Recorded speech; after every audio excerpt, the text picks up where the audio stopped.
அதாவது பழம்பெருமை பேசுறதுல தமிழனை விட யாரும் அடிச்சுக்க முடியாது. நீ என்னவா இன்னைக்கு வாழற, அது அங்கதான் முக்கியம். உங்ககிட்ட எதுவுமே கிடையாது. உன்னுடைய நிலம் உங்ககிட்ட இல்லை, உன்னுடைய அதிகாரம் உங்ககிட்ட இல்லை, உன்னுடைய வணிகம் உங்ககிட்ட இல்லை, உன்னுடைய அடையாளம் இல்லை, உன்னுடைய மொழி இல்லை, எதுவுமே கிடையாது. இதை பத்தி நான் ஒரு கதை எழுதியிருக்கேன். படிச்சது யாரும் படிக்கிறது. ஒரு மாநாட்டில் ஒரு தேநீர் கடையில டீ போடுற ஒருத்தனை இது மாதிரி ஒரு அடையாள அட்டை போட்டு ஒரு தமிழர்னா கூட்டு போயிட்டாங்க. அவன் அந்த மாநாட்டில் மாட்டிக்கிட்டு முடிக்கிறான். அதை பத்தி கதை. அது கதை இல்லை, அதுதான் கடைசி வரைக்கும் அவனுக்கு என்ன அங்க நடக்குன்னு தெரியல. அப்படிதான் எல்லா மாநாடும் நடக்கும். இது வரைக்கும் நடந்திருக்கிறதுலாம் உலக தமிழ் மாநாடு, இது உலக தமிழர் மாநாடு. ரெண்டுக்கு என்ன வேறுபாடு இருக்கும்னு நினைக்கிறீங்க? எதுக்காக அந்த பேர் பயன்படுத்தலை? அது யாருக்கா புரியுமா?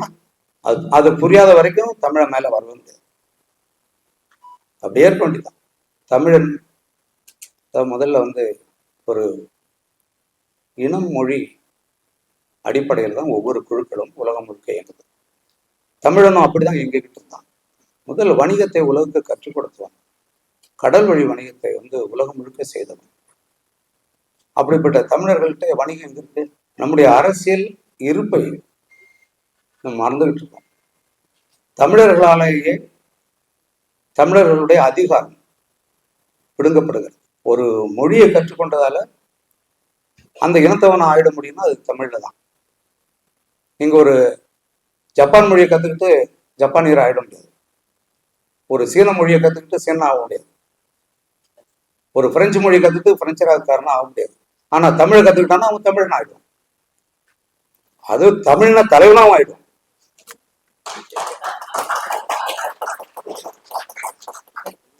அது எப்படி? தமிழ்நாட்டை ஒரு அடையாளமா எல்லாரும் கருதுறோம்.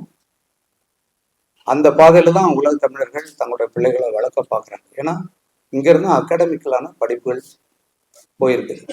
ஆனால் உலகம் முழுக்க தாய்மொழியில தான் அவங்களுடைய கல்வி கற்றுக் கொடுக்கப்படுது.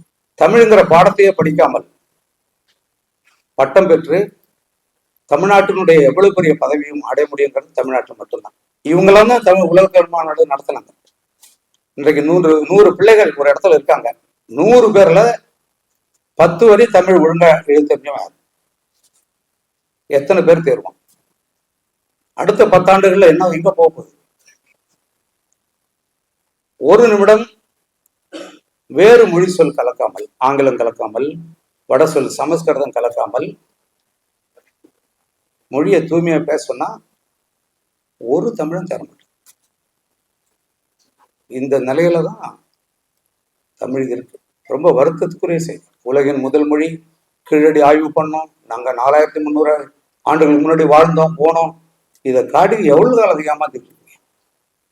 இன்னைக்கு அந்த தமிழ் என்னவா வாழற, அதான் முக்கியம். தமிழ் ஆள முடியுதா? ஆண்டான்னா இதை பத்தி எல்லாம் யோசிப்பான். இன்றைக்கு தமிழ்நாட்டில் இருக்கக்கூடிய வணிகங்கள் எடுத்துக்கங்க. 20 விழுக்காடு தமிழர்கள் இருக்கா? தமிழருடைய பொருளாதாரம் யார் கைக்கு போகுது? ஆனா தமிழ்நாடு, தமிழர்கள், தமிழினம் கிழிச்சோம் போனோம். இன்னும் எவ்வளவு காலத்துக்கு சேர சோழ பாண்டியர்களை சொல்லி ஒப்பேத்துக்கிட்டு இருக்கீங்க? ரொம்ப வருத்தமா இருக்கு. நான் இதெல்லாம் பேசுவேங்கிறதாலே நான் வரக்கூடாதுன்னு நினைச்சேன். யாருக்கிட்ட இவங்க பேசுறது? யாருக்கிட்ட பேசுறது? நிறைய சிக்கல் இருக்கு. அதெல்லாம் களையப்படணும். மக்கள் தான் செய்யணும். நேர்மையா ஒருத்தன் இருந்தான்னா அவன் தான் சமூக குற்றவாளியும் கருதுறான். பிழைக்க தெரியாதவன் அவன் தான். ஒருத்தருடைய திறமையை பார்த்து வாக்களிக்கிறாங்க, கட்சி சின்னத்தை பார்த்து வாக்களிக்கிறாங்க. அவன் 10 கொலை பண்ணிருக்கலாம், என்ன வேணாலும் செய்யலாம். ஆனா அந்த சின்னம் பின்னாடி இருக்கா, போடு ஓட்டு. அவன் மூஞ்சும் தெரியாது, ஒண்ணும் தெரியாது. அப்ப என்ன, உங்களுக்கு ஒரு அடிப்படை அரசியல் புரிதலே இல்லாம உங்களுக்கு எதுக்கு வாக்குரிமை? நீ எப்படி உன் மொழியை மீட்ப? உன் வணிகம் எப்படி வரும்? உன்னுடைய அதிகாரம் எங்க இருந்து வரும்? உன் பிள்ளைகளோட எதிர்காலம் என்ன? இதெல்லாம் சிந்திக்க வேண்டிய காலம் இருக்கு. கடைசி கட்டத்துல இருக்கும் நம்ம. மிக கடைசி கட்டத்துல இருக்கும். தமிழ்நாட்டுல இருந்த நிலங்கள் எவ்வளவு, இன்னைக்கு யார் யார் உழைக்கக்கூடியங்களோ அவங்க கையில நிலம் இல்லை. 48 விழுக்காடு யாரு உழைக்கக்கூடியங்களோ அவங்க கையில நிலம் இல்லையா, புள்ளி வரும் அதான் சொல்லுங்க. ஆனாலும் நம்ம பேசாம இருந்துட முடியாது. தமிழர்களாக ஒன்று கூடி ஒன்று சேர்ந்துகிட்டே இருக்கணும். இன்னொரு மாநாடு நடத்துவாங்க, அப்போ இதை விட மோசமா இருக்கும் நிலைமை. அதுக்கப்புறம் ஒன்றும் இருக்காது. ஆங்கிலத்துல பேசி தமிழ் மாநாடு இனிமே நடக்கும், வேற வழியே அதான் நடக்கும். தமிழர்கிட்ட ஊடகம் இல்ல, எதுவுமே உங்ககிட்ட கிடையாது, எதுவுமே உங்ககிட்ட கிடையாது. இன்னைக்கு 200 ரூபா கொடுத்தா தமிழர்களே திட்டுறான், தமிழர்களே கீழே இறங்கடாங்கிறான். ஒருத்தவங்க 10 இந்த சமூக வலைதளங்கள்ல 10 முறை எழுதினான்னா அவருக்கு 2000 ரூபாய். உட்கார்ந்த இடத்துல தமிழர்களுடைய அவனை திட்டுறதான் அவனுக்கு வேலை. அது யாரு கூட தமிழர்கள் எதிர்க்கலாலே கொடுக்கப்படுது அந்த வேலை. 10 பேர் திட்டினா 11வது பேர் அவனை திட்டிட்டு இருக்கான். இப்போ திருத்தணிகாசம் மாதிரி ஆளு அடுத்து இருந்துகிட்டே இருப்பாங்க. நம்மளும் ஒரு மாநாடு நடத்துவோம், எல்லாம் போட்டு போலான்னு பாக்குறீங்களா? இல்ல, நம்ம கிட்ட வரணும், அதிகாரம் வரணும், வணிகம் முழுக்க மீட்டெடுக்கணும். எங்க சிறு சிறு குழுக்கள்லாம் இன்னைக்கு எங்கேயோ போயிட்டாங்களே. பொருளாதாரத்துல கையில எடுக்கணும். இப்போ மனசு வலியோட தான் நான் கம்போடியா மாநாட்டுல என்னுடைய ஆய்வு கட்டுரை ஒண்ணு நான் படிச்சேன். அதை இப்ப படிச்சேன்னா அதை விட மோசமா இப்ப நிலைமை இருக்குன்னு உங்களுக்கு தெரியும். அது இணையதளத்தில் இருக்கு, பாருங்க. இந்த மாநாட்டுல என்ன நடந்திருக்கணும், ஒரு 50 கட்டுரைகள் ஒரு நூலா வெளியே வந்திருக்கணும். தமிழ் அறிஞர்கள், சிந்தனையாளர்கள், தமிழ் ஆய்வாளர்கள் இவங்களால நடத்தப்பட்டிருக்கணும். அவங்க எல்லாம் ஒருங்கிணைச்சு கொண்டு வரணும் அடுத்த முறையாக. பின்னால வரலாற்றுல எதுங்க வெறும் பானை உடைய எடுத்து வச்சுட்டு உட்காந்து காட்டிட்டு இருக்கீங்களாங்க. அதுல தமிழ் எழுத்து இருக்கு, தமிழ் எழுத்து இருந்தா என்ன? இன்னைக்கு எவனுக்கு தமிழ் இல்லையே கையில. ஊடகம் நான் இருக்கக்கூடிய திரைப்படத்துறை யார் கையில இருக்கு? வெறும் அது என்ன பொருள் சார்ந்த ஒரு துறையாது, நம்முடைய அதிகாரத்தை பறிக்கிற ஒரு துறையார். வரவே முடியாது. இப்ப நான்லாம் இவ்வளவு படங்கள் எடுக்கிறேன், எவ்வளவு கதைகள் எழுதியிருக்கேன், எத்தனை கட்டுரைகள், எத்தனை நாங்களாம் தோழரோட சேர்ந்துக்கிட்டு எழுத்து தலைவரோட எவ்வளவு போராட்டங்களும் கலந்து. தமிழ் உணர்வு பிள்ளைகள்கிட்ட ஊட்டுறதுக்கு இங்க வாய்ப்பே இல்லையே. அது ஒரு மாதிரி போய்கிட்டு இருக்கு. இதுக்கெல்லாம் அடிப்படை தமிழர்கள்ட்ட அரசியல் அதிகாரம் வந்தா மட்டும்தான் சாத்தியம். அதுக்கு வர்றதுக்கு என்ன பண்ணுமோ பண்ணுங்க. இது வணிக மாநாடு, எனக்கெல்லாம் அவ்வளவு ஒரு வெறி இருக்கு. எங்க திரும்பினாலும் தமிழர்களுடைய வணிகம் பெருகணும், உலகில் எங்க போனாலும் பார்க்கணும், தமிழர் கடைகளா இருக்கணும், அது நடக்கணும். நன்றி, வாய்ப்பு அளிச்சிருக்கீங்க, மிக்க நன்றி. தமிழர்கள் உலகம் முழுவதும் கோலோச்சிருக்கிறார்கள் என்பதை இந்த மாநாட்டின் வாயிலாக தெரிந்து கொள்ள முடிந்திருக்கிறது. பல்வேறு தொழில் பிசினஸ் நிறைய செய்யறாங்க. வணிக மாநாடு, எவ்வளவு வணிகர்கள் இந்த நாட்டில் இருக்கிறார்கள் பார்ப்பதற்கு இது ஒரு பெரிய வாய்ப்பா இருந்தது. The investment from India, so I think it's not difficult to start the business from Vietnam. You can invest and you can start the business in Vietnam. It's very good environment for you to invest. தொழில் சம்பந்தமான மனிதர்களை meet பண்றப்ப நிறைய innovative ideas கிடைச்சிது. அந்த மக்களோட பணி ரொம்ப நல்லா இருந்தது. ஒவ்வொரு இடமும் ரொம்ப அந்த இன்ஃப்ராஸ்ட்ரக்சர், ரோடு ஆகட்டும், டிரான்ஸ்போர்ட் ஆகட்டும், அந்த டைமிங்ஸ், ரோட்ல ஒவ்வொரு இடத்துலயும் ஒரு போலீஸ் கூட இல்லை, அதெல்லாம் ரொம்ப அட்ராக்ட் பண்ணிச்சு. அடுத்த மாநாடுக்கு நாமளே பிளான் போட்டுக்கிறோம், ஸ்ரீலங்கால பண்ற மாதிரி நம்ம ஏற்பாடுலே. அதுக்கு நீங்க எல்லாரும் வரணும் கண்டிப்பா. வியட்நாம் நாடு என்பது ஒரு கம்யூனிஸ்ட் நாடு தான், அங்க கம்யூனிஸ்ட் பார்ட்டி மட்டும்தான். ஆகவே இந்த நாடு ஒரு ஃப்ரீடமாக இருக்கும். எந்த ஒரு ப்ராப்ளம் பிரச்சனை உள்ள நாடாக இருக்காது. நம்ம ஏர்போர்ட்டுக்குள்ள போகணுன்னாலும் 3 hours 4 hours 5 hours முன்னாடி கூட நம்ம போகலாம். அங்க வெளியில செக்யூரிட்டி செக்லாம் இல்லை. கலாச்சாரம் நம்மளுடைய தமிழ் கலாச்சாரத்தை போன்றதுதான், அது ஒத்து போன்றதா இருக்கும். அவர்கள் அந்த கலாச்சாரத்தை எல்லா சடங்குகளுக்கும் அவர்கள் அதை கடைபிடிப்பார்கள். வியட்நாம் நாடு ஒரு நல்ல ஒரு பீஸ்ஃபுல்லான ஒரு அமைதியான ஒரு நாடு. எந்த சண்டை சச்சரவுகளும் எந்த பிரச்சனைகளும் இல்லாத எல்லாருக்குமே அது ஒரு சேஃபா இருக்கிற ஒரு நாடு.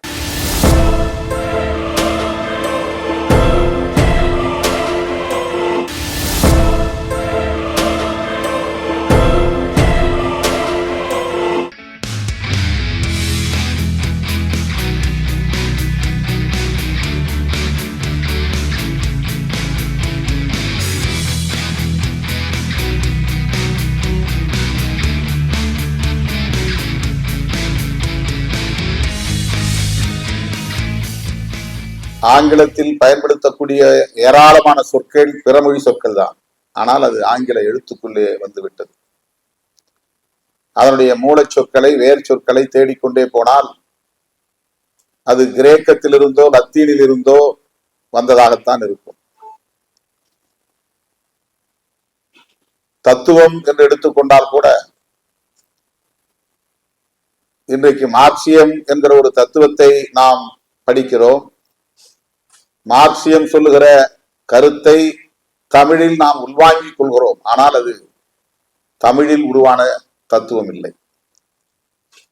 அந்த தத்துவ செல்வம் தமிழுக்குரியதில்லை, தமிழனுக்குரியதில்லை. மாமனிதர் மார்க்சுடைய சிந்தனை அவர் அவருடைய மொழியிலே எழுதுகிறார். ஆகவே அந்த மொழியை நாம் படித்தால்தான் தமிழுக்கு அதை கொண்டு வந்து சேர்க்க முடியும். அல்லது அந்த தத்துவம் எந்த மொழியில் எழுதப்பட்டிருக்கிறதோ அதிலிருந்து ஆங்கிலத்துக்கு வந்து ஆங்கிலத்திலிருந்து தான் தமிழுக்கு வருகிறது. தொழில்நுட்பம் தொடர்பாக எடுத்துக்கொண்டால் இன்றைக்கு டிஜிட்டல் யுகம். இந்த டிஜிட்டலை டிஜிட்டல் என்றுதான் நாம் சொல்ல முடிகிறது. அதை தமிழ்படுத்த முடியவில்லை. அதை தமிழ்படுத்தினால்தான் பயன்படுத்துவேன் என்று சொல்ல முடியாது.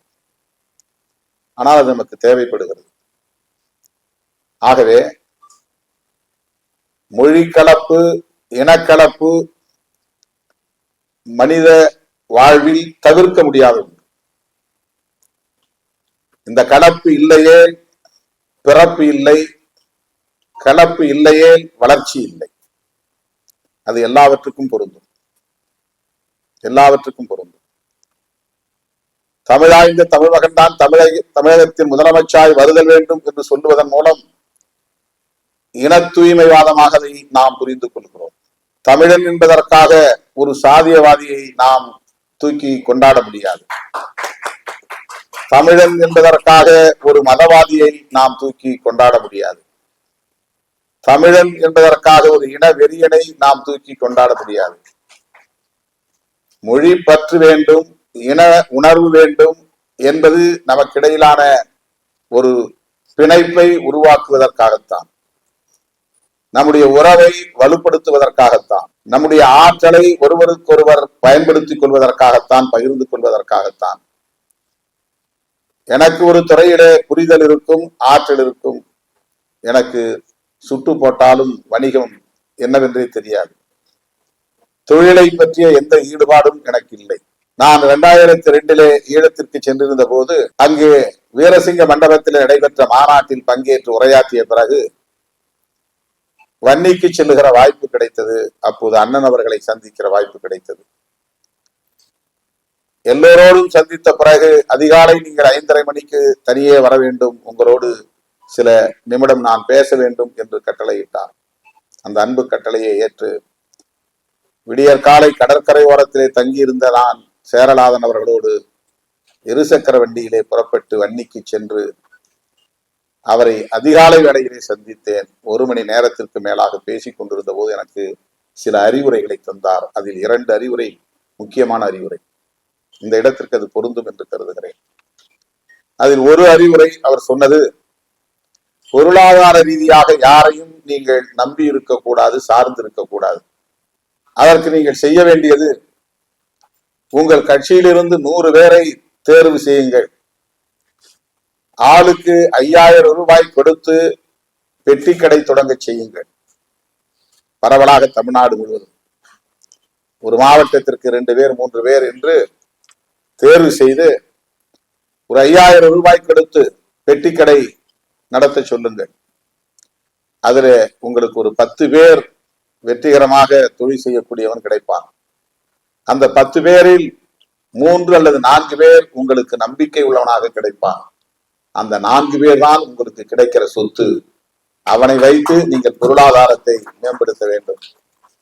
அவனிடம் மேலும் நீங்கள் முதலீட்டுக்கான ஏற்பாட்டை செய்து கொடுத்து அந்த தொழிலை மேம்படுத்தினால் அதிலிருந்து வருகிற வருமானம் உங்கள் இயக்கத்திற்கும் பொது வாழ்க்கைக்கும் பயன்படும். இன்றைக்கு நான் இந்த இயக்கத்தை நடத்துகிறேன், ஒரு யுத்தத்தை நடத்துகிறேன் என்று சொன்னால் இதற்காக நான் யாரிடமும் தொடர்ந்து கையேந்த கூடாது என்பதற்காக, யாரையும் நம்பி இருக்கக்கூடாது என்பதற்காக, உலக நாடுகள் முழுவதும் நம்பிக்கையானவர்களை தேர்ந்தெடுத்து ஆங்காங்கே தொழில் செய்கிறார்கள், வியாபாரம் செய்கிறார்கள், நமக்குரிய நம்பிக்கையாளர்கள். பெட்டிக்கடை முதல் கோவில் வரையிலும் இந்த தொழிலுக்காக நாங்கள் பயன்படுத்திக் கொள்கிறோம். அவர் சொன்ன வார்த்தை. உலகத்தில் பல நாடுகளில் பெட்டி கடைகளும் இருக்கின்றன, பெரிய சூப்பர் மார்க்கெட்டுகளும் இருக்கின்றன, ஏன் கோவில்களும் இருக்கின்றன. கோவில்களின் மூலமும் எங்களுக்கு வருமானம் வருகிறது. அவர் சொல்லித்தான் எனக்கே தெரியும். அதற்காக கோவிலையே சில இடங்களில் நாங்கள் கட்டி இருக்கிறோம், அந்த நம்பிக்கை உள்ளவர்களுக்காக. இது அவர் சொன்னது.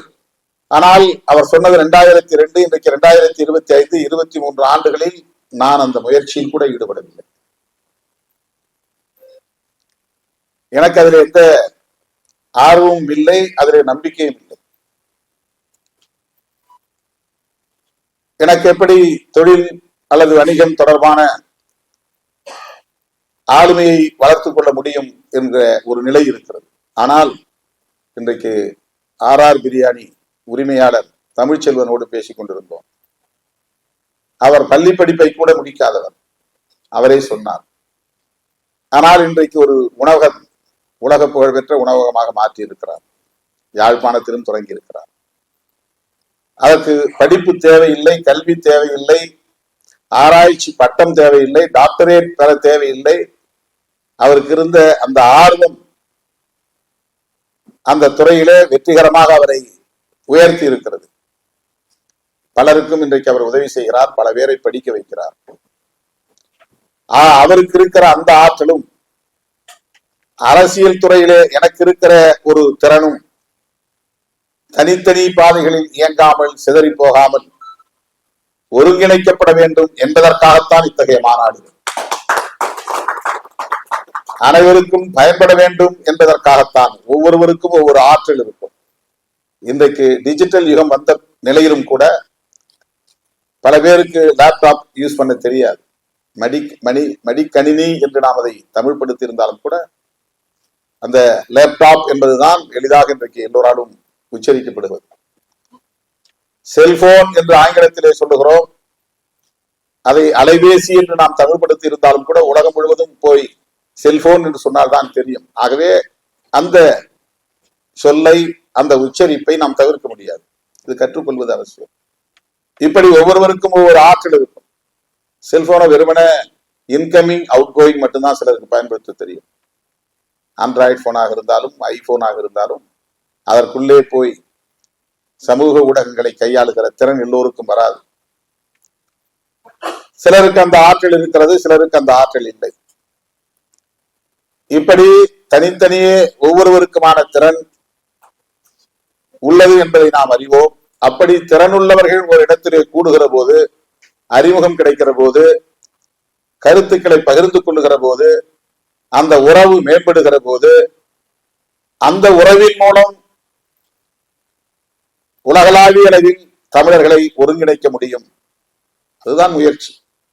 நேற்று பேசிக் கொண்டிருந்த போது தோழர்கள் சொன்னார்கள், இஸ்ரேல் நாட்டை உருவாக்குவதற்கு முன்னதாக அங்குள்ளவர்கள் ஒன்று கூடி அவரவர் தனித்தனியே நிலம் வாங்கி ஒரு குறிப்பிட்ட நிலப்பரப்பு உண்டான பிறகு இதுவெல்லாம் எங்கள் பட்டா நிலங்கள், இதை நாங்கள் எங்களுக்கு சொந்தமான நிலத்தை இஸ்ரேல் என்று பிரகடனப்படுத்த போகிறோம் என்று அறிவித்ததாக சொன்னாங்க. இந்த தொழில் தளத்தில், ரியல் எஸ்டேட் வணிகத்தில் ஒரு ஈடுபாடு ஏற்பட்டு 1/2 ஏக்கர் 1 ஏக்கர் என்று அவரவர் தகுதிக்கு ஏற்ப நிலத்தை வாங்கி அவற்றையெல்லாம் ஒருங்கிணைந்த ஒரு நிலப்பரப்பாக மாறிய பிறகு அதையே நம்முடைய தாயகமாக ஏன் அறிவிக்க கூடாது என்கிற எண்ணம் அவர்களுக்குள்ளே முகிழ்த்தது என்பதை எடுத்து சொன்னார்கள். ஆக இந்த ஆளுமைகளை பயன்படுத்தி ஒரு இனத்தின் வளர்ச்சிக்காக, மேம்பாட்டுக்காக அதனை கையாளுவது என்பதுதான் இது போன்ற நிகழ்வுகளுக்கான ஒரு அடிப்படையாக இருக்க முடியும். அம்பேத்கரை போல உயர் சமூகத்தில் கூட ஒரு ஆள் உருவாகவில்லை. அதனால் அவரால் தான் இந்தியாவுக்கு அரசமைப்பு சட்டம் எழுத முடிந்தது, காந்தியால் எழுத முடியவில்லை. உயர் சாதியில் பிறந்த ஒரு பார்ப்பனரால் இந்திய தேசத்திற்கு அரசமைப்பு சட்டம் எழுத முடியவில்லை. அதற்காக என்ன செய்ய முடியும்? அறிவு செல்வம் எங்கிருக்கிறதோ, எந்த மொழியில் இருக்கிறதோ, எந்த மண்ணில் இருக்கிறதோ, எந்த நபரிடம் இருக்கிறதோ அனைவரையும் நாம் உள்வாங்கிக் கொள்ள வேண்டும், பயன்படுத்திக் கொள்ள வேண்டும். என்பதுதான் சிறந்த அணுகுமுறையாக இருக்க முடியும். இன்றைக்கு என்ன கோரிக்கை எழுந்துள்ளது என்றால், தமிழர்கள் ஏன் ஆட்சி அதிகாரத்திற்கு நாடு தமிழ்நாடாக பிரிந்த பிறகு, மொழிவழி அடிப்படையில் மாநிலமாக பிரிந்த பிறகு, தமிழை தாய்மொழியாக கொண்டு ஒரு ஜனநாயகவாதி சாதியவாதியாக இருக்கக்கூடாது, தமிழை தாய்மொழியாக கொண்ட ஒரு ஜனநாயக முற்போக்கு சிந்தனை உள்ள ஒருவர் ஏன் தமிழ்நாட்டின் முதலமைச்சர் ஆகக்கூடாது என்ற கேள்வியை எழுப்புகிறார். அப்படி எழுப்புவதிலே ஜனநாயகம் இருக்கிறது என்கிற வகையிலே அதை நாம் மறுதலிக்க தேவையில்லை. அவ்வளவுதான். அதை எதிராக பார்க்க வேண்டியதில்லை, அதை பகையாக பார்க்க வேண்டியதில்லை. அதை தோழமையாகவே நாம் அணுக முடியும். அப்படி ஒரு நிலையை எட்டுவதற்கு காலம் கனியும். ஆனால் அவன் சிறந்த ஜனநாயக சிந்தனை உள்ளவனாக இருக்க வேண்டும். அவனிடத்தில் சுதந்திரம், சமத்துவம், சகோதரத்துவம் என்கிற ஜனநாயக சிந்தனைகள் இருக்க வேண்டும். அவன் ஒரு பிற மொழியை, பிற சாதியை, பிற மதத்தை, பிற இனத்தை எதிர்க்கக்கூடியவனாக இருக்கக்கூடாது, வெறுக்கக்கூடியவனாக இருக்கக்கூடாது. அதுதான் அடிப்படையா. எந்த இடத்திலும் ஹேட்ரட் பாலிடிக்ஸ், அதாவது ஒரு வெறுப்பு அரசியல் என்பது ஆபத்தானது, ஜனநாயகத்திற்கு எதிரானது. ஜீன் என்பதை மரபணு என்று மாற்றி இருக்கிறோம். ஆனால் தொடக்கத்தில் இது எப்படி உருவானது? ஜீன் என்றுதான் உருவானது. அதுக்கு பெயர் ஜீன். நம்முடைய உடலிலே இருக்கிற டிஎன்ஏ என்றால் deoxyribo nucleic acid, deoxyribo nucleic acid, DNA ஆங்கிலத்துல. இதுக்கு யார் பெயர் வச்சான்? தமிழனா பெயர் வச்சான். அதை கண்டுபிடித்து அதற்கு ஒரு பெயரை சூட்டியவன் எவனோ அவன் மொழியில் தான் அது முதலில் பதிவாகிறது. RNA DNA என்பதை எவன் கண்டறிந்தானோ, எந்த விஞ்ஞானி கண்டறிந்தானோ, அவன் எந்த தாய்மொழியில் சிந்தித்தானோ அந்த தாய்மொழிக்கான செல்வமாக இருக்கிறது, அறிவு செல்வமாக இருக்கிறது. அதை நாம் உள்வாங்கி கொண்டு மரபு சார்ந்த அணு என்பதால் மரபணு என்று நாம் தமிழ்படுத்துகிறோம். இதுதான் அறிவியல் மொழி என்பது. கடவுள் நம்பிக்கை கோவில் இல்லாமலே கூட ஒருவருக்கு இருக்கலாம், அது ஒன்றும் தவறில்லை. மதம் இல்லாமலே கூட இருக்கலாம். இதே வியட்நாமில் மத நம்பிக்கை இல்லாதவர்களின் எண்ணிக்கை அதிகம், மத நம்பிக்கை இல்லாதவர்களின் எண்ணிக்கை இங்கே அதிகம். மத நம்பிக்கை இல்லை என்றால் கடவுள் நம்பிக்கை இல்லை என்று பொருள். கடவுள் நம்பிக்கை இல்லாதவர்களின் எண்ணிக்கை அதிகம். உலகளாவிய அளவில் மத நம்பிக்கை அற்றவர்களும் கடவுள் நம்பிக்கை அற்றவர்களும் நாளுக்கு நாள் பெருகி வருகிறார்கள் என்ற புள்ளி விவரம் இருக்கிறது.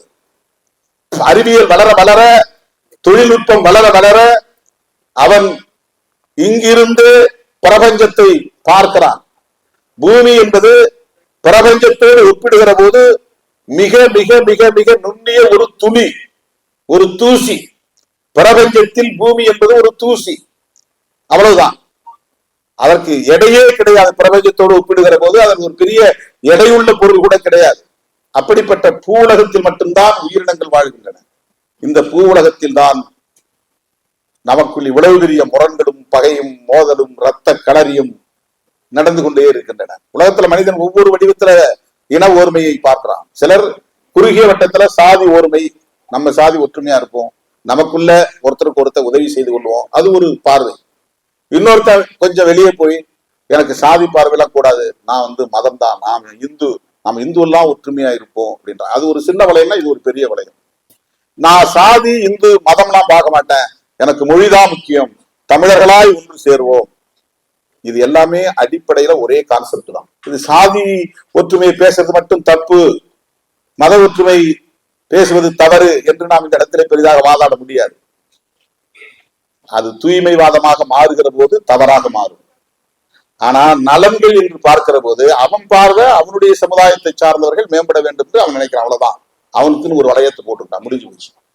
பிற சாதியை வெறுப்பாக பார்க்கிற போது அது பகையாக மாறுகிறது, அது முரண்பாடாக மாறுகிறது, அது தவறாக மாறுகிறது. அதுபோலத்தான் தமிழர் என்கிற போதும் தமிழர்தான் என்று சொல்லுவதே பெருமை கொள்வது தவறில்லை. பிற மொழியை சார்ந்தவர்களை எதிரியாக முன்னிறுத்துவது, வெறுப்பை விதைப்பது, அவர்களுக்கு எதிரான வெறுப்பு அரசியலை செய்வது ஆபத்திலே போய் முடியும்.